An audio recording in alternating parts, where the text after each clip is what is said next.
Welcome. I would like to welcome you to episode 372 of the Unpopular Podcast. This is the man, the myth, the legend, Jalen Hunter. And here at the Unpopular Podcast, I'm not really asked you to agree with me. I'm asking you to hear me out. The saying is, money gets you everywhere you need to go.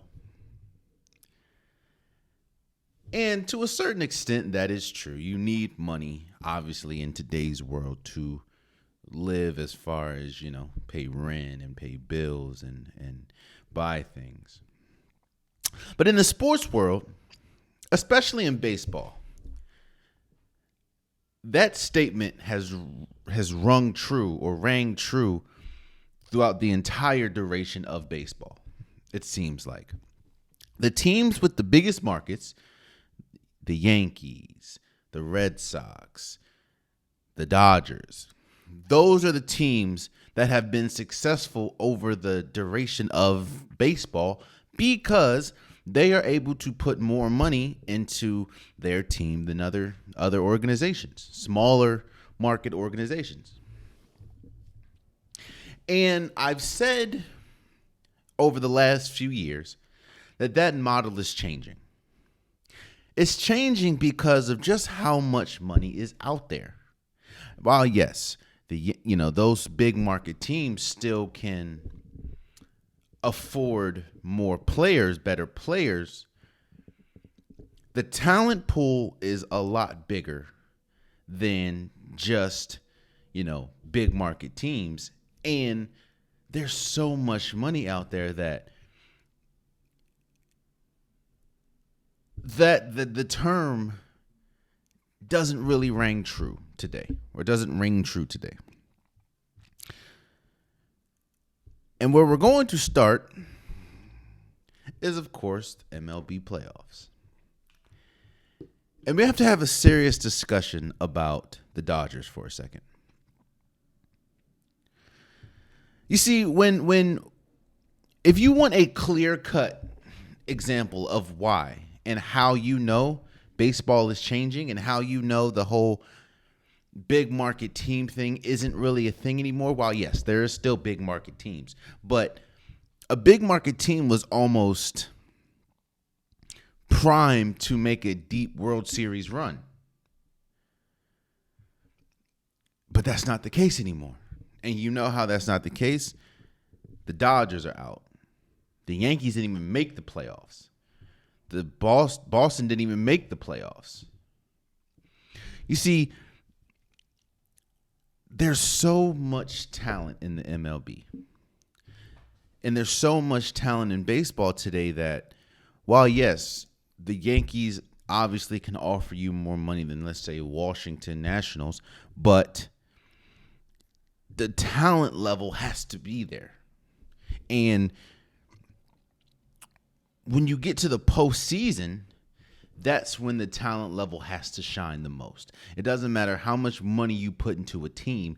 If the money that you put into the team does not show itself in the playoffs, it doesn't matter. Let me first congratulate the Diamondbacks. We're going to talk about the Phillies in a second as well, but the Diamondbacks were never looked at as a team that should be contenders as far as when we talk about top teams in MLB. When we talk about the Brewers, when we talk about the Braves, when we talk about the Rays, nobody really considers the Diamondbacks, especially seeing as though the Diamondbacks haven't had the most luxurious recent history. They've been one of the I'm not going to say worst teams, but one of the bottom feeders in baseball for a minute now. So the fact that they come in and find themselves in the NLCS is incredible.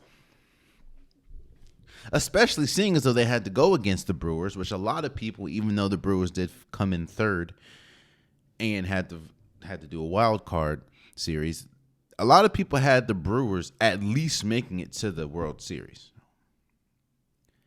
So you had to go through them. Then you had to go through the highly vaunted Dodgers. You had to go against Freddie Freeman. You had to go against Mookie Betts. That is a tall task. And again, nobody really had expectations for this Diamondbacks team to make it as far as they made it. That to me is a testament of itself. We talk about goals a lot, especially when we talk about preseason, NFL. We talk about goals, and we talk about every team's goal going into the season is a Super Bowl, is a World Series, is an NBA championship.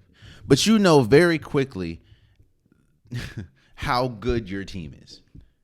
And you know very quickly into the season, is your team a Super Bowl team? Is your team not a Super Bowl team? Is your team a lottery team? Like, you know quickly. And it was looking kind of rough for the Diamondbacks. Again, we're talking about a team that has been a bottom feeder for a minute. So the fact that they are here now, yes, they've been better over the past few years, but nobody expected them to be here. So that is a testament to them and their work ethic. And shouts out to the Diamondbacks, man. I don't know. Again, we'll talk about the Phillies in a second. So I don't know exactly how far. I don't know if this is the end for the Diamondbacks, but the fact that they even made it to the NLCS is a thing, and shouts out to them for making it.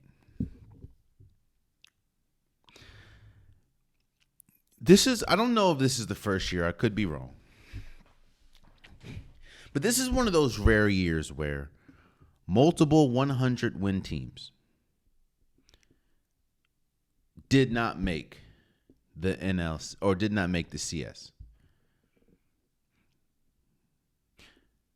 You have the Orioles, you have the Dodgers, and you have the Braves. Now, again, we're going to talk about the Braves and the Phillies in a second. But I have to talk about the Dodgers first. Because a lot of flack that the Lakers get for winning the NBA championship in the bubble. A lot of people call it the Mickey Mouse ring. A lot of people say that it really shouldn't count.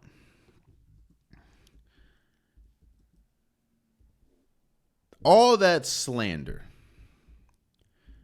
that the Lakers get for ultimately winning, by the way, definitely should. It should be talked about as far as the same vitriol that the Lakers get for that championship should probably be sent over the Dodgers' way.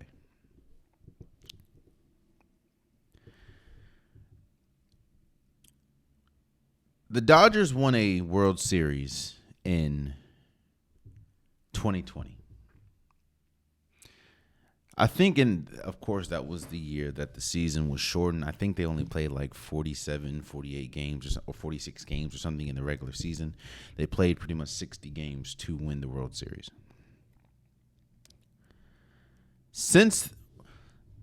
We'll go back, actually. Let's go back to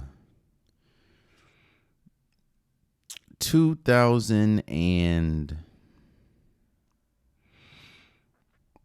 Let's go back to 2000. Oh, man. Since 1988. 1988, they won the World Series against the Oakland Athletics 4-1. 1995, they lost in the divisional series. 1996, they lost in the divisional series. 2004, they lost in the divisional series. 2006, they lost in the divisional series. 2008, they lost in the NLCS. 2009, they lost in the NLCS. 2013, they lost in the NLCS. 2014, they lost in the divisionals, NLDS. 2015, they lost in the divisional series. 2016, they lost in the championship or the NLCS. 2017, they lost in the World Series. 2018, they lost in the World Series. 2019, they lost in the divisional series. Shouts out to the Nationals. 2020, of course, they won. 2021, they lost in the NLCS. 2022, last year, they lost in the divisional series. In 2023, this year, they lost to the Diamondbacks in the National Divisional Series, NLDS. Kind of like what we see from the Boston Celtics. The Dodgers have lived off of the past way more than they've done. Let me say this. The Dodgers' success outside of 2020 has been all regular season. Outside of 2020, and as we just said, 1998 or 1988, that, in fact, before 1988, then they won the World Series in 1981. So they haven't really been postseason. They haven't seen postseason success outside of 2020, which was a shortened year. They haven't seen postseason success since 1988. Yes, the Dodgers is a big market team. California is a big market, obviously, state. But these are historical failures. They're losing to teams that they shouldn't lose. Again, I understand that they're just one of 3 teams that won 100 games that ultimately lost.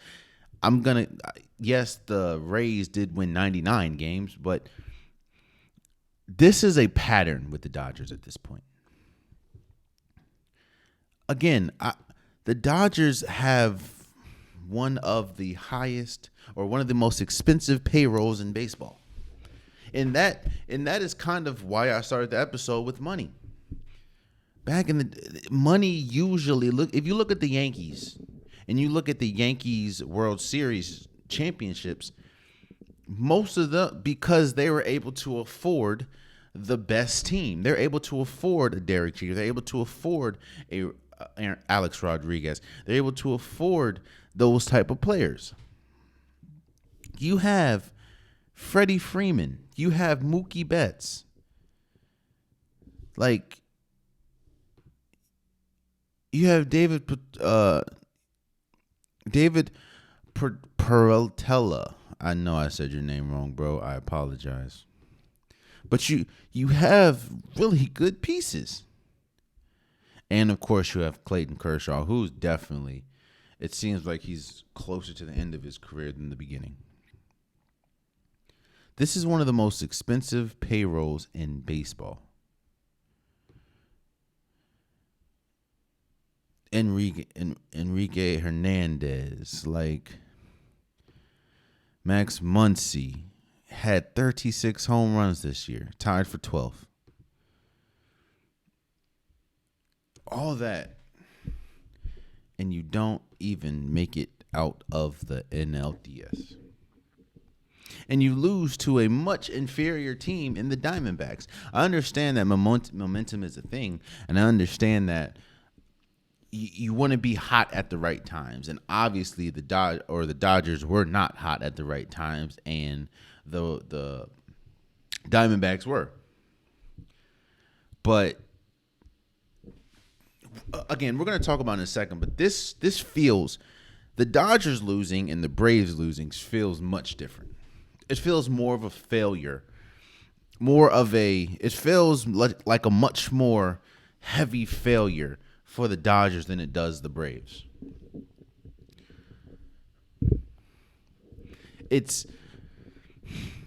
not only, you know what it is? You know what it is? Nowadays, because the talent pool is so vast in sports, and because the talent pool is so heavy in sports, let's just keep it to baseball. You have to spend the money on the right things. You see that with the Yankees. They continue to spend their money on hitting. Which they continue to spend their money on hitting, and they whiff on pitching. I don't remember a good pitcher for the Yankees since CC Sabathia. This Dodgers team, they spent money on big names, and those big names came up big for them in the regular season. Again, you had Mookie Betts, who tied for 7th with home runs with 39. You had Freddie Freeman. You had really good a really good regular season. I mean, you finished with 100 wins. At the end of the day, that 100 wins means absolutely nothing because you lost. And now we sit back and the problem with this is a lot of these players probably aren't going to be here next year. So you spent all that money on JD Martinez and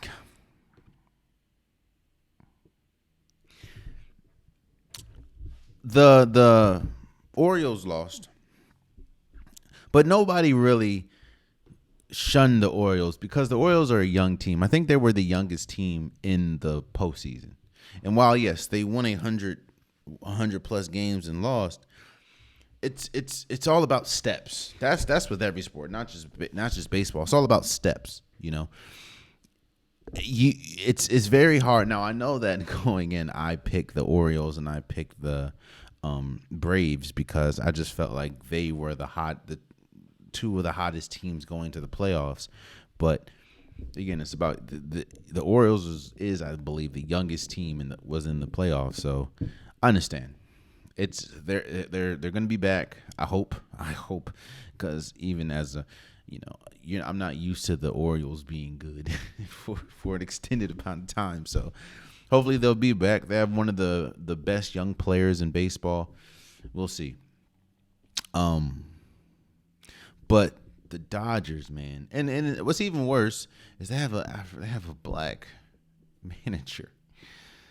Oh boy, to me this feels like an epic collapse. Not as bad as the Boston Bruins. Not as bad as obviously the Golden State Warriors in the finals, but this feels like an epic collapse. There's no way that the Arizona Diamondbacks, and shouts out to them, I'm not taking anything away from them. There's no reason why the Arizona Diamondbacks should have beaten the Dodgers, and not only dominate the Dodgers. They swept them. I said I was going to talk about the Phillies and talk about the Braves in a second. Or I said I was going to talk about the Phillies and the Braves. One of the biggest reasons why I don't think that this is one of the biggest reasons why I feel that we look at the Dodgers losing and the Braves losing differently is because of the opponent.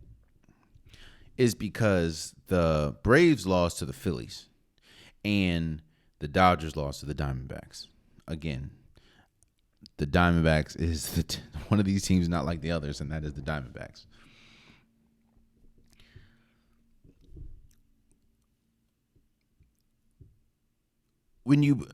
What the Phillies did, and I commend them for it, is the Phillies built a team that was made for the postseason.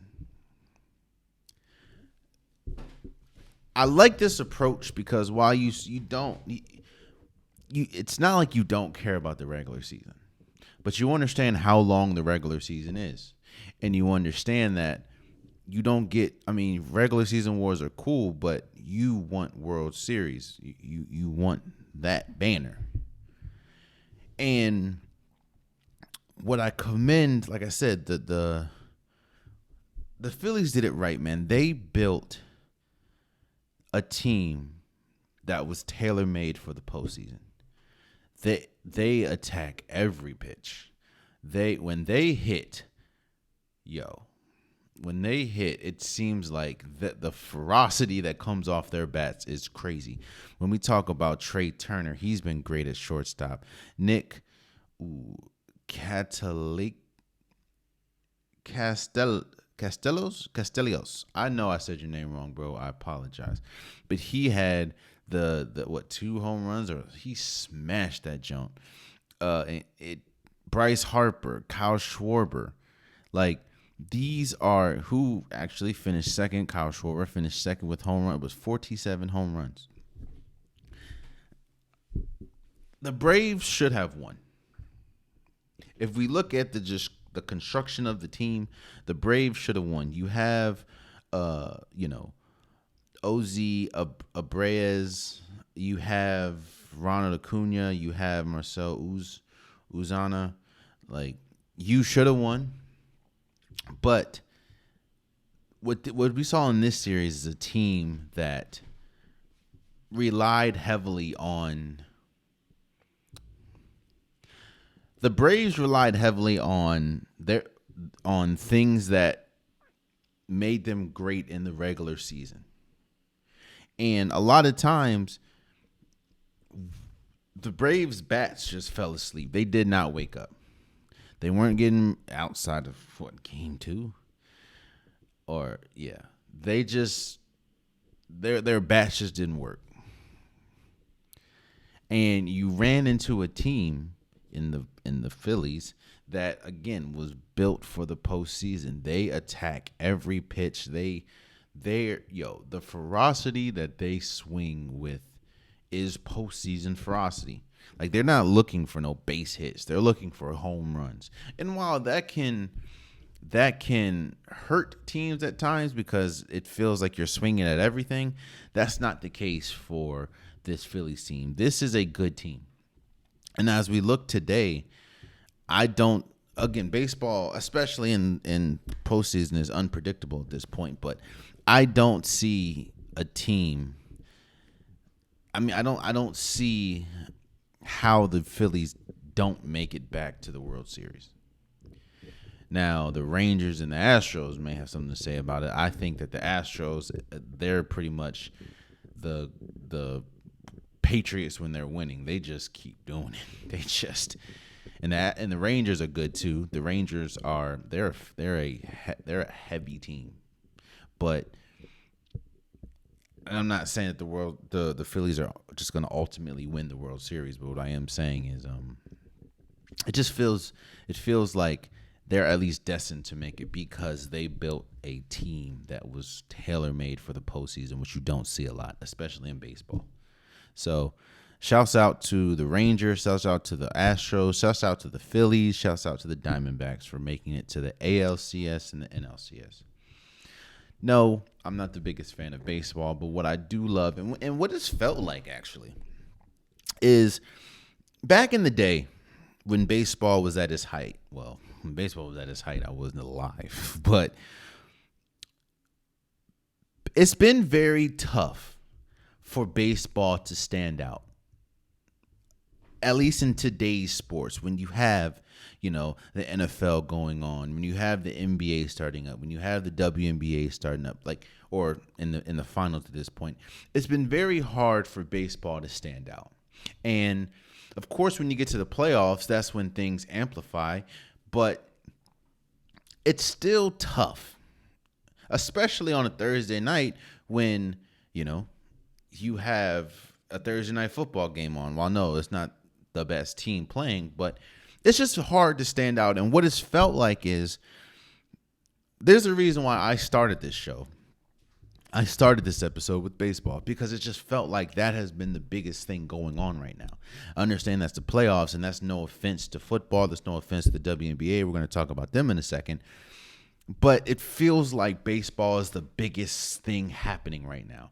And that is because of the star power that we're seeing in baseball in these playoffs. We're seeing the Dodgers lose. We're seeing the Braves lose. We're seeing Bryce Harper be Bryce Harper, the one that we know from, Washington days.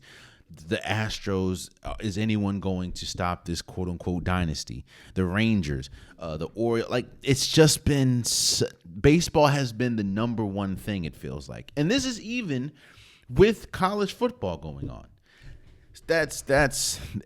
Again, it feels like the old days when it doesn't matter what it is. It doesn't matter what your favorite sport is. If there's a playoff baseball game on, you're probably going to tune in. That's just what it's felt like. So shouts out to baseball. Again, I've had my gripes about the MLB, my gripes about baseball, but I can't negate what's happening right now. And what's happening right now is it feels like baseball is the number one thing right now, which is crazy. So shouts out to them. We had a Thursday night football game. And the Kansas City Chiefs beat the Denver Broncos 19-8. Now, last episode, I put on my defense attorney hat and I defended Russell Wilson. I defended Russell Wilson because I just felt like there was a heap of undeserved criticism going his way. And it's been like that majority of the season.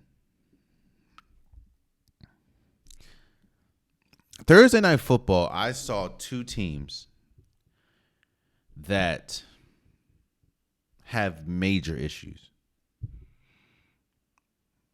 And one team has issues that are solvable. Like, you can instantly solve these issues. Not instantly, but they can be solved by the end of the season. One team doesn't look like it looks like it needs a complete teardown. Let's talk about the Kansas City Chiefs first. When you look at the numbers, and that's something that has been more prevalent than most times this season. The numbers are incredible, but if you look at the games show something much more. When you look at the numbers for the Kansas City Chiefs, it looks good. Patrick Mahomes, 306 yards, 1 touchdown, 1 interception. Isaiah Pacheco had 62 rushing yards. Travis Kelce, 9 receptions for 124 yards. Kadarius Toney had a touchdown. It looks good on paper. But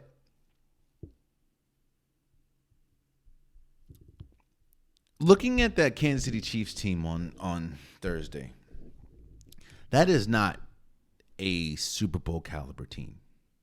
Now, their issues can be fixed by the end of this year, but as currently constructed, that is not a Super Bowl caliber team. It's clear that there is not a reliable offensive player on this field not named Travis Kelce that Patrick Mahomes can throw to.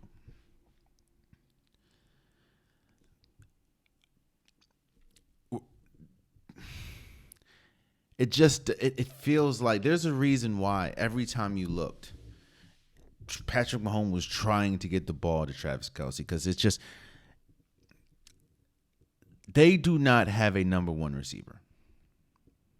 Their number one receiver is the tight end, which is Travis Kelce. And while we've talked about that for weeks now, and that has been a thing for weeks now, again, winning silences a lot. Because they're winning and because they won, it's not the criticism, the issues are not as loud because you're ultimately winning. But if they were 1-5, or if they were, let's say, 3-2, the conversation would be much different. On top of that, the defense is still incredible.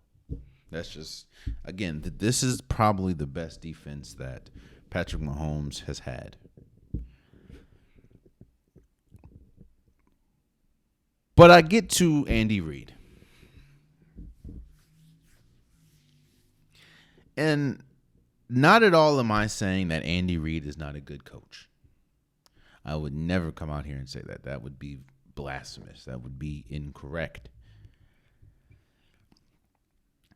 One of Andy Reid's calling cards has been trick plays and has been offensive plays and offensive schemes that are unorthodox, but they ultimately usually work. And when you have a quarterback like Patrick Mahomes that gives you the freedom to run plays like the plays Andy Reid tries to draw up, it's just the more the merrier, let's say. But what's never really talked about, because let me say, I will give them credit for this. Those plays usually work. Those plays usually work. Those plays usually don't cost them. And when they do work, it's like only an Andy Reid run offense would run something like that. But what we saw on Thursday night was the other side, which is very rare. Again, I will give the Kansas City Chiefs credit for. It's very rare. But we saw the other side. We saw when it doesn't work, when it's not connecting on multiple occasions. There was multiple times where Andy Reid tried to do trick plays, tried to do a fake punt, tried to do fake field goal, or tried to do Kadarius Toney throw the ball, damn near got intercepted, or them trying to run a high version of the Wildcat where Kadarius Toney, all he had to do was give the ball to the running back and they would have got a first down. Instead, he kept it. There were multiple times in this game where those trick plays that usually would work, that we'd marvel at, didn't, which essentially put the Kansas City Chiefs in a bad spot on several occasions. Now, if they would have played a better team, they probably would have the better team probably would have capitalized on that. They didn't, because they played against the Denver Broncos.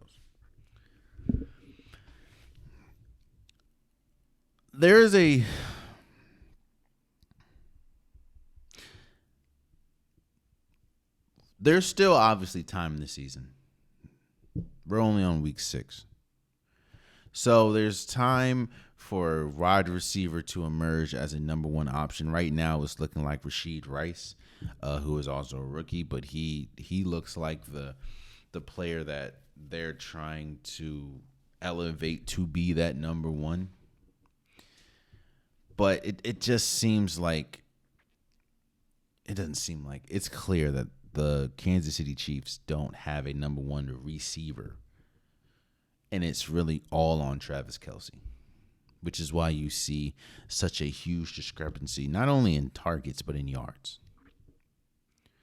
And if, as we've seen on a couple of occasions this year, if Travis Kelce does not, if he has a bad game, more than likely they might lose. And that's no offense to Patrick Mahomes. It's just, not to mention, actually, the next point, the offensive line. Yo, that offensive line for the Kansas City Chiefs, bro, which they spent their most money on this offseason, has been god awful. He runs for his life the whole game. We're going to talk about the Broncos in a second, but that offensive line does not. I said that coming into the season. I said the thing that I think would hold back the Kansas City Chiefs is their offensive line and the lack of receivers. I thought the offensive line would be better. I thought it was going to be a question mark. That question mark has been answered. They're not good. I don't know if you can bring anybody. I don't know if, throughout the season they're going to get better. But right now, the offensive line is not good for the Kansas City Chiefs. And as we sit here today, as great as Patrick Mahomes is, as great as Travis Kelce is, as great as Andy Reid is, as great as Chris Jones is, they have a shot every game. But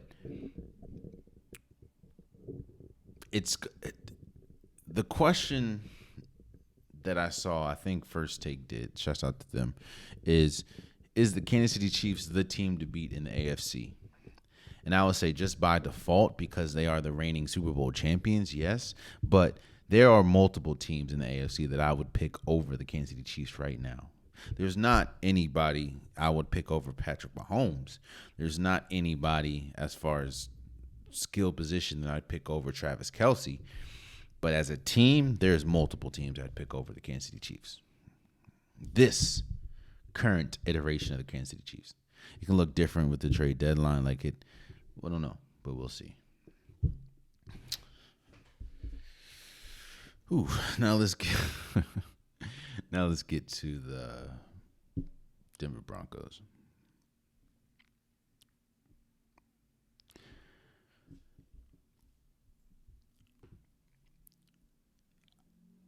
I was talking to somebody, and they said something that I knew it, but you're seeing it.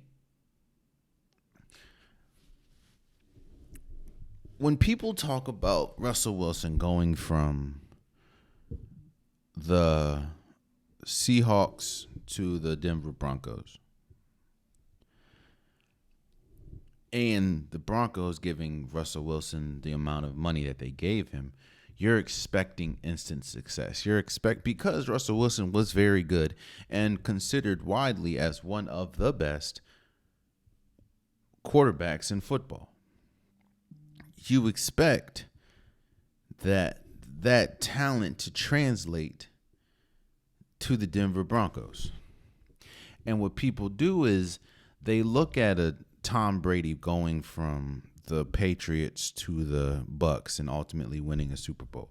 They talk about Peyton Manning going from the Colts to the Broncos and ultimately winning a Super Bowl. They talk about those quarterbacks changing teams and ultimately seeing success. Hell, they even talk about Matthew Stafford going from Detroit to the Rams, LA, and ultimately winning a Super Bowl. But what they don't talk about is what happened in those transactions, or what happened in those moves. And let's talk about all of them. Let's start with Matthew Stafford. Matthew Stafford goes from a Detroit Lions team to a LA Rams team. That LA Rams team then invested in Cooper Kupp. They then invested in a Odell Beckham Jr. They then invest in, of course, they had Aaron Donald, but you also get a Von Miller.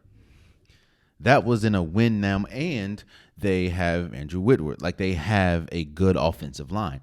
They invest in the entire team, and they build that team around the talents. That is the key. That is the key phrase.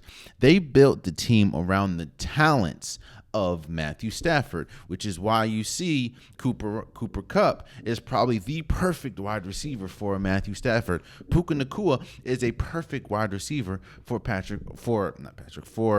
Matthew Stafford. Van Jefferson was a perfect wide receiver for Matthew Stafford. Odell Beckham Jr. was a perfect wide receiver for Matthew Stafford. They built the team around the talents of Matthew Stafford. On top of that, they had a great defense. They had a really good offensive line. The team was built to win around the talents of their quarterback. Let's go to Peyton Manning.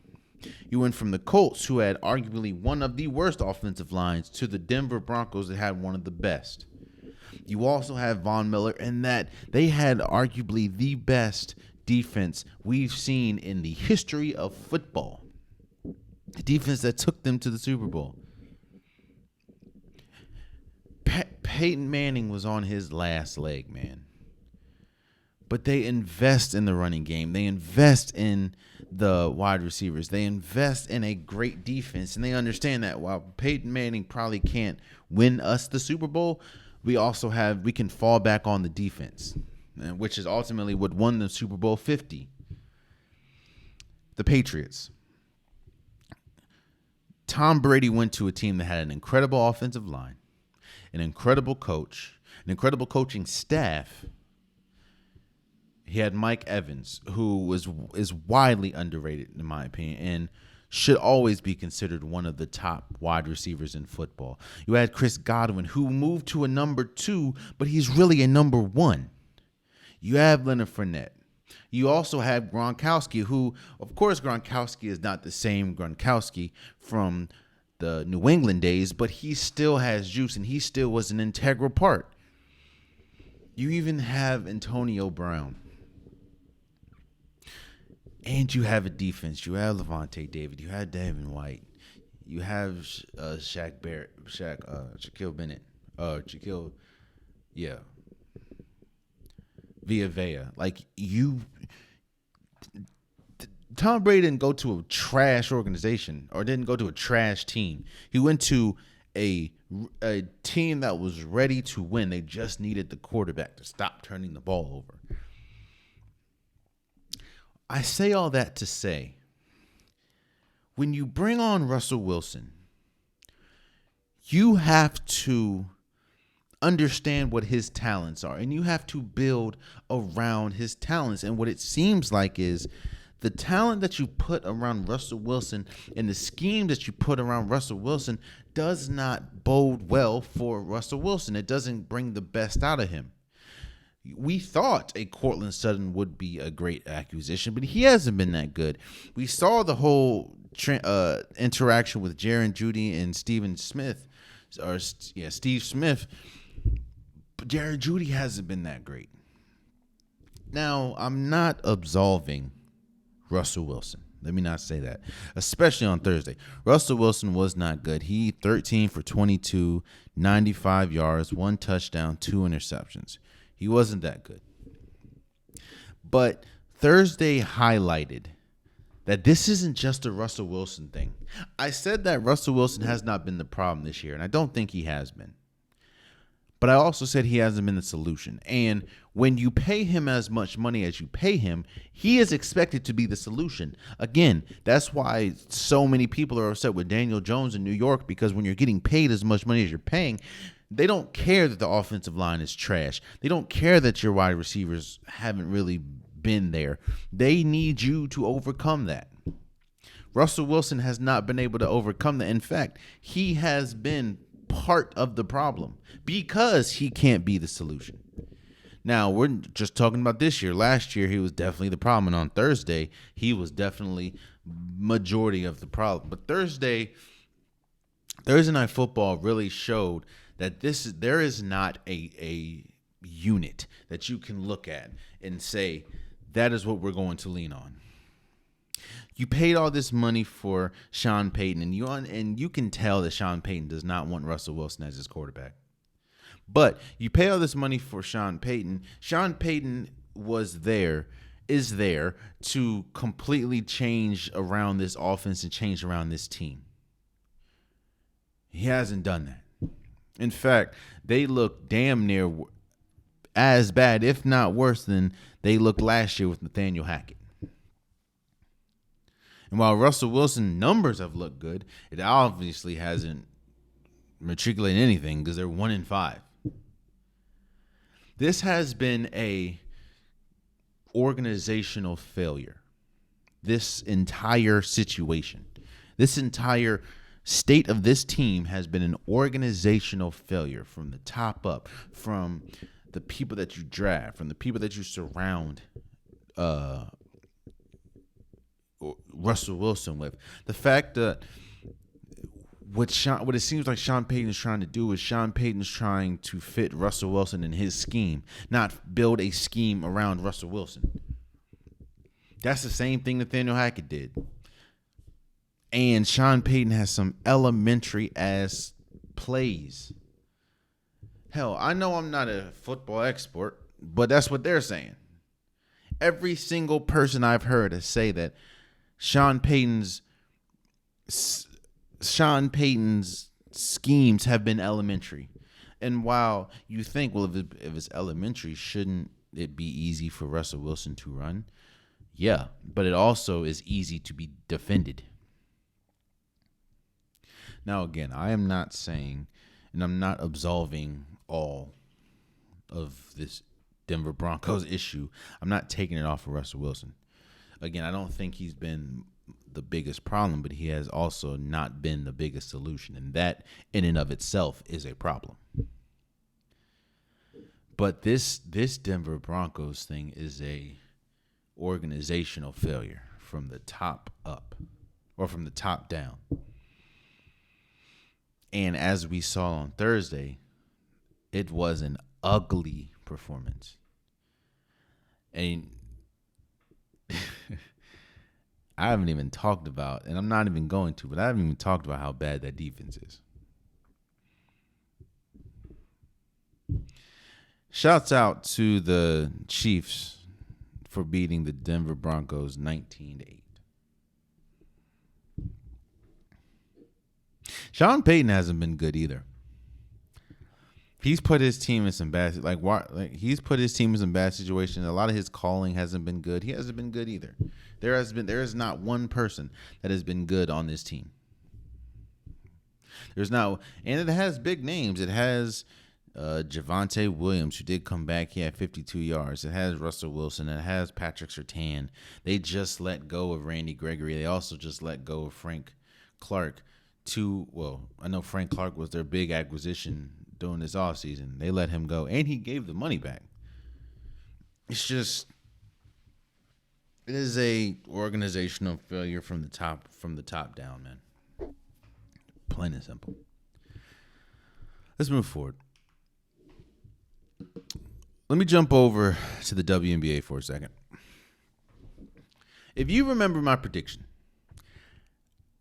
I was torn between picking the Vegas Aces and picking the New York Liberty. I ultimately settled with picking the New York or Vegas Aces because I just felt the Vegas Aces, who obviously are trying to repeat, I just felt that they were going to be more ready for the WNBA finals than the New York Liberty, who you can argue was the hottest team going into the playoffs.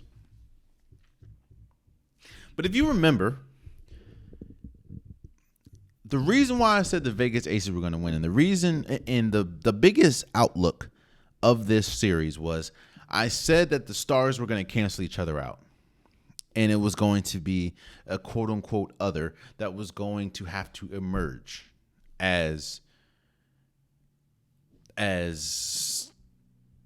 or it was going to have to be an other, quote unquote, to seal the deal for these teams.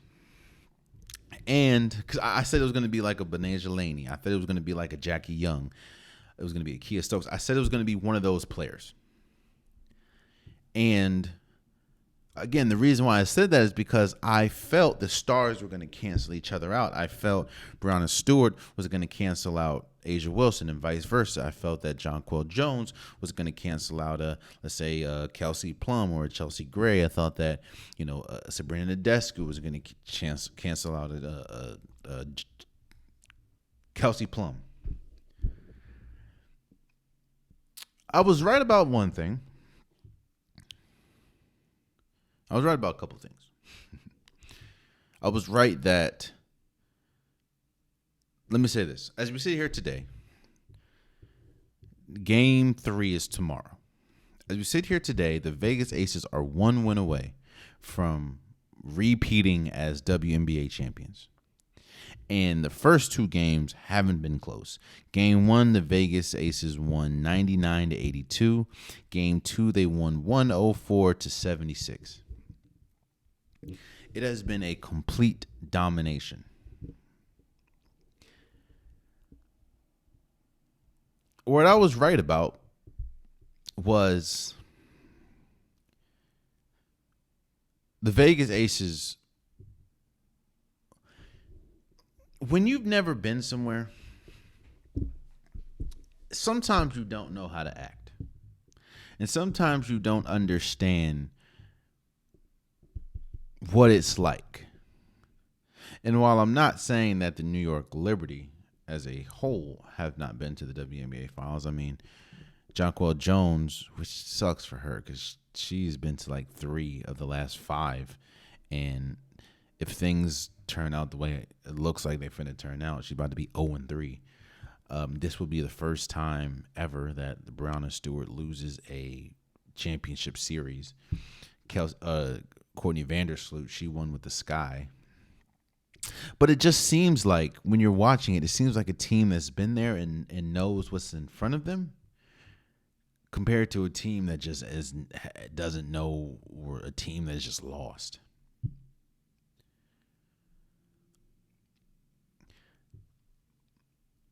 What this series, I say this, and this is the beauty of series. And when I say series, I mean any series, a baseball series, a basketball series. The difference, the thing that a series does is they expose you for what you are. And they highlight your strengths and they expose your weaknesses.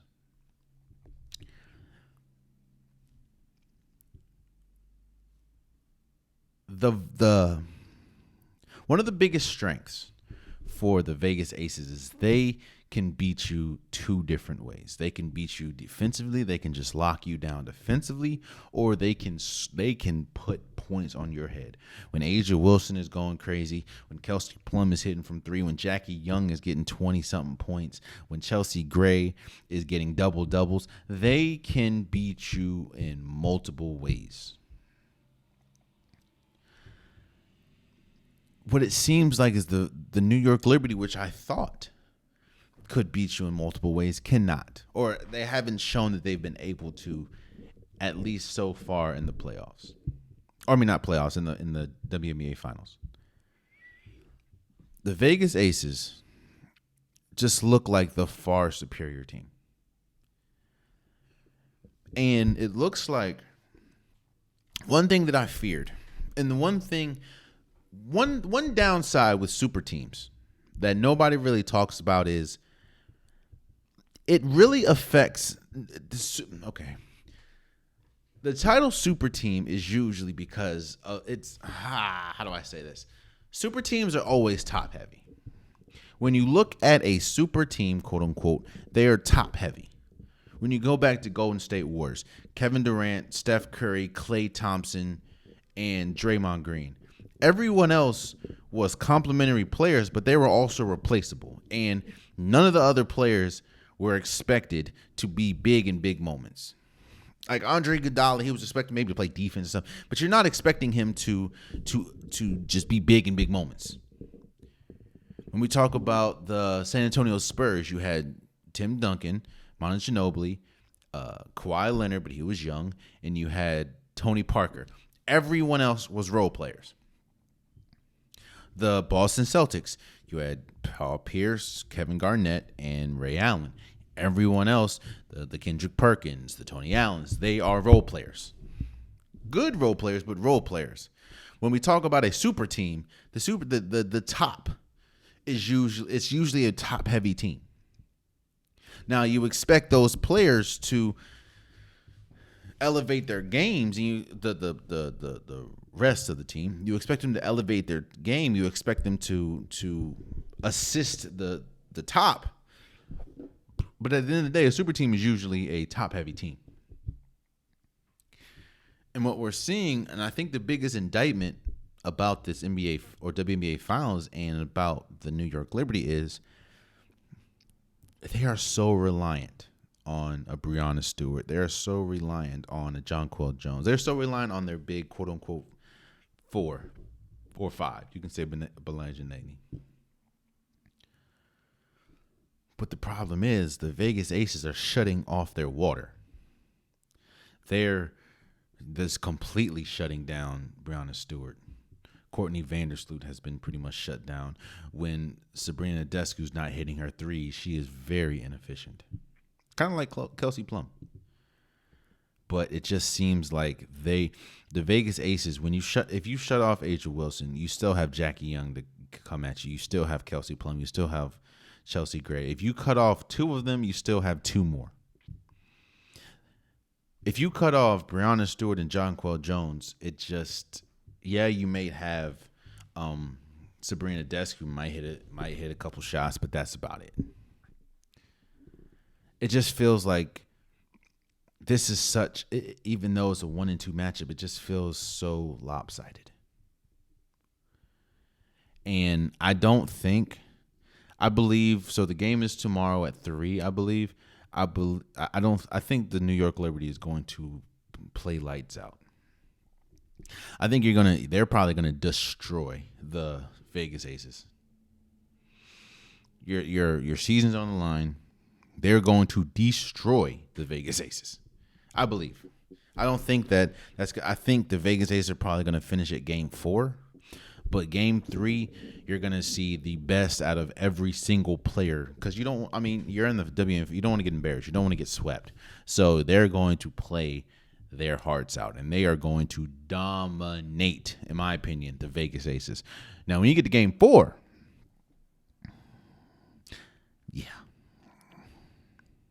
and I know that the talk has been around about the person that voted Asia Wilson 4th in MVP voting.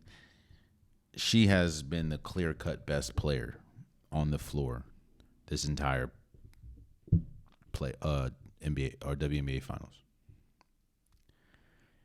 So I was right about, again, anything can happen. You still got to win one more game, but as I sit here today, it looks like I was kind of right about the Vegas Aces. I just didn't think that. I knew the Vegas Aces were good defensively. I mean, you have the defensive player of the year. I just didn't think that they would shut off the water as effectively for the New York Liberty as they are. I didn't think that there was any, even though we know how great Breonna Stewart is, and there's no indictment to her, but I didn't think that Asia Wilson and this Vegas Aces team were gonna really slow down the Stars for the Vegas or for the New York Liberty as well as they are. And still, because playing defense is tiring, bro. I'm gonna be real with you, playing defense is tough, especially when you're asked to be good offensively. Like, that just takes a lot out of you. That's why you see a lot of any player, they're used, like you see a Damian Lillard, just extremely effective on the offensive side of the ball, not that good defensively, because you just don't focus on the defense because it's just tiring. I just didn't think the Vegas Aces as a team, they've been beating them as a team, and they're without Candace Parker. That is crazy to think about. So, and it's been, even though these games have been blowouts, it's just been so crazy to see how surgical and how precise and how ready the Vegas Aces have looked compared to the New York Liberty, who it just seems like it seems, you ever go into a contest and you think it's going to be easier than it is, and then once they slap you in the mouth, or it's like, Jesus Christ. Like, it just doesn't, it feels like the New York Liberty got knocked down to the mat and they just haven't got up yet. I believe they're going to get up and start swinging game 3 as far as proverbial swinging, and I think they're going to win. But, yeah. Shouts out to the Vegas Aces for being one win away from winning back-to-back WNBA finals. So, let's move forward. We are at week 6 of the NFL, and I would like to give my predictions. We have the overseas game, the Ravens at Titans. I would hope to think that the game that we saw last week from the Ravens and having 8 drops in the game, I would like to hope that is a misnomer and that's not something that's going to continue. And the Ryan Tannehill has not really been good at all. I got the Ravens winning. I just think the Ravens need a bounce back game, and I hope that this is going to be the case. So I have the Ravens winning. Commanders at Falcons. This is a sneaky game. One, because Desmond Ridder has not lost at home since like middle school. And the Commanders have been sitting for a minute. And their defense has not been what we expect it to be. Sam Howell at this point, I do think is a little better than Desmond Ridder. And I think that this is a game for Washington that's going to show, put their defense back on the map, especially how they looked last game. So I got Washington beating Atlanta. Vikings at Bears. Ooh, that's a tough one because both teams aren't good. I'm actually going to pick the Bears. I think that what Justin Fields did and with DJ Moore, they've built a rapport. They built a rapport that just shredded the Washington team. And the Vikings don't have a good defense. Now, their offense is good, but Justin Jefferson is on IR, so he's not going to be playing. I got the Bears winning. I just think that the Bears, the connection that DJ Moore has with Justin Fields has the potential to be special. And this Bears team, while they're not that good, it looks like they could have found something against the Commanders. So I got the Bears winning. Seahawks at Bengals. This is going to be a really good game. I think this is the game where you're going to see if Joe Burrow is really back. I know he didn't play good defense last week, but they did ultimately win, and Jamar Chase went crazy. The Seahawks have a really good defense, have a really good pass rush. I'm going to go with the Seahawks winning this game. I'm not 100% sold that Joe Burrow is 100% back, and when you going against a better defense, we're going to see. I can be wrong. Definitely talk about it next episode, but I have the Seahawks being the Bengals. 49ers at Browns. Deshaun Watson's not playing. Even if he was playing, I think the 49ers are the best team in football right now. I have the 49ers winning comfortably. Saints at Texans. I have the Saints. I think that the Texans have been really good, and I've been singing the Texans' praise all year, but I just think that the Saints are a little better, and I think this is another week for Derek Carr to get healthy, or closer to healthy than not, since with his shoulder. So I have the Saints winning that game. Colts at Jaguars. I have the Jaguars, even though the Jaguars are at home, and I know that they have not won a game at home this year yet. But Anthony Richardson's not playing. That's not looking good. I got the Jaguars winning. Panthers at Dolphins. I got the Panthers getting destroyed by the Dolphins. I could obviously be wrong, but I got the Dolphins winning. Patriots at Raiders. The Patriots are a mess right now. So are the Raiders, but I trust more what the Raiders have going on right now than the Patriots, especially with the Mac Jones situation. I have the Raiders winning this game. Lions at Buccaneers. I have the Lions winning this game. I just think the Lions are better as a team. So at the Lions. Cardinals at Rams. I have the Rams. James Conner's out. It's just not going to look good for the Cardinals. So I got the Rams. Eagles at Jets. I don't know why people are trying to hype this game up like it's going to be good. I know the defense is cool, but the Eagles are about to destroy the Jets. Like, come on now. I know the Jets look good against the Broncos, but I got the Eagles. Giants at Bills. Get another game. Yo, we have to find a way. What other? Why can't we flex like?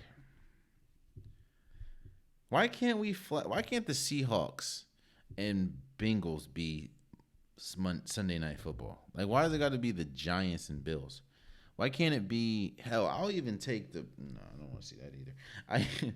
I even take the actually, do I really want to see it? Yeah, I'll even take the 49ers and Browns. Like, I don't want to see the Giants again on prime time. The Bills are going to destroy the Giants. And, yeah, I got the Bills winning. And Monday Night Football. Cowboys at Chargers. I think this is a very important game for both teams. And I think that both teams moving forward will have two completely different mindsets about the season moving forward.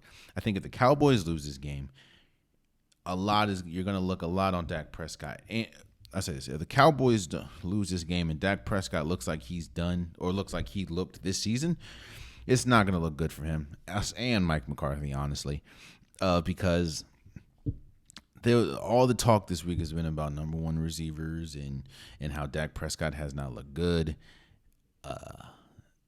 and Mike McCarthy, especially going against Kellen Moore on this letting go of Kellen Moore. It's just going to look bad. Now, if the Chargers lose, you're going to look solely at Brandon Staley. It's like, all right, you can't win the big game. You lost to the Dolphins. Now you're losing to the Cowboys. The only reason why you won is because Justin Herbert's bailing you out.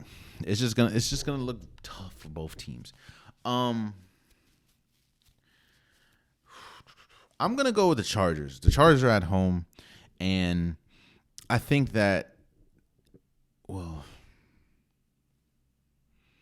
they have a pretty good pass rush, but I'm gonna go with the Chargers. I think the Chargers are gonna win this game.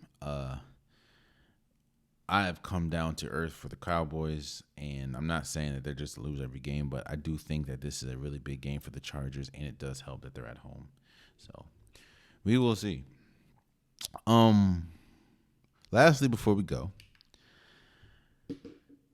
every year the NBA, actually every year, pretty much every league releases a top 100 list. And this, of course, is a list of the top 100 players, or ESPN ranks them. And these lists are solely built off of controversy, and is solely built to get the people talking, get people conversing, get people to argue, get people to talk about the list, talk about the NBA, talk about ESPN. And it has, caused a stir. Obviously, it does every year. I'm not going to go over the whole list. I'm not even mad at the whole list. I don't really care about the whole list. There are some things that, is clear. Like, they put Russell Westbrook at 94. There's not 90 players better than Russell Westbrook. I understand that he didn't have the easiest year last year. And I also understand that Russell Westbrook, for majority of, actually pretty much his entire career, he has been an inefficient player. What he has been that has worked on his side is he plays with an energy, and he plays with heart. He plays with a ferocity that nobody else really matches the entire game. Russell Westbrook has always had a lot of turnovers. The difference is, of course, he hasn't played. He's been the only person, so he'll have 30 points, but he'll also have 6-7 turnovers. Now you're not getting 30 points. You're getting maybe 15, 16 because you're playing against good play or playing with good players. It's going to look worse. But I would say, if you want to be fair, I'd put Russell Westbrook closer to 50 than 100. That's kind of crazy. John Morant, they put him at 35. John Morant, in my opinion, before the whole gun incident, he was a leading and an injury. He was a MVP candidate. So to put an MVP candidate at 35 is all right. And to put him one slot behind Kyrie is definitely like, okay. Anthony Edwards was over Damian Lillard. I love Anthony Edwards, and I think that Anthony Edwards is probably the best young star outside of Jason Tatum and Luka Doncic. But over Dame, no, not yet. They put Shai Gilgeous at 8. Look here, I like Shai Gilgeous. I think Shai Gilgeous I think it's a conversation between him and Anthony Edwards as the third as that third young star. Again, I don't think they're either better than Luka or Jason Tatum, but Shea goes at 8 is crazy. Yo, he just like, come on now. They put you can argue and you can that's what these lists are for, man. These lists are for an argument. These lists are for people to talk. They put Luka Doncic above Steph Curry. And Luka didn't even make the playoffs last year with Kyrie. Steph did. And made it to the second round. So yeah, man, I'm not gonna bash the list. These are people's opinions. And the sole purpose of the list is to do what we're doing now, and that's talking about it. So shouts out to them and shouts out to you guys. So that is it, man. That's today's episode of the Unpopular Podcast. Oh, shouts out to Teresa Witherspoon, man. She, I believe, is the head coach now for the Chicago Sky. It has been a really crazy road for her to get to where she is. And I commend her. She was on the coaching staff for the Pelicans, and then a lot of crap happened, a lot of turnover happened. Hey, man, shouts out to Teresa Witherspoon for being the head coach of the Chicago Sky. Definitely well deserved. When you talk about basketball and you talk about women's basketball, her name is actually, when you talk about basketball in general, her name is revered as one of the most knowledgeable people in terms of basketball and how basketball should be played. And it was just a matter of time that she was going to be a head coach. She should have been a head coach a lot sooner. But shouts out to her for finally getting the coaching position for the Chicago Sky. Definitely well deserved. Again, that's been today's episode of the Unpopular Podcast. I appreciate you guys. If you want a Popular Podcast shirt, hoodie, sweater, long sleeve joggers, the link is in the description below. I have multiple different colors, multiple different designs. Get your Unpopular Podcast merch today. Also, please subscribe to the YouTube channel. I'm trying to grow the YouTube channel as much as I can, and I post videos daily. Tell a friend to subscribe. It means a lot. Please follow the socials. Follow Instagram. Follow TikTok. I also post there daily. I comment with you guys. I talk to you guys. Just keep it respectful, but we can debate. I have no problem with it. I enjoy it. Just keep it respectful and follow the socials. And that's it, man. I hope you have a great weekend. And until next time, much love.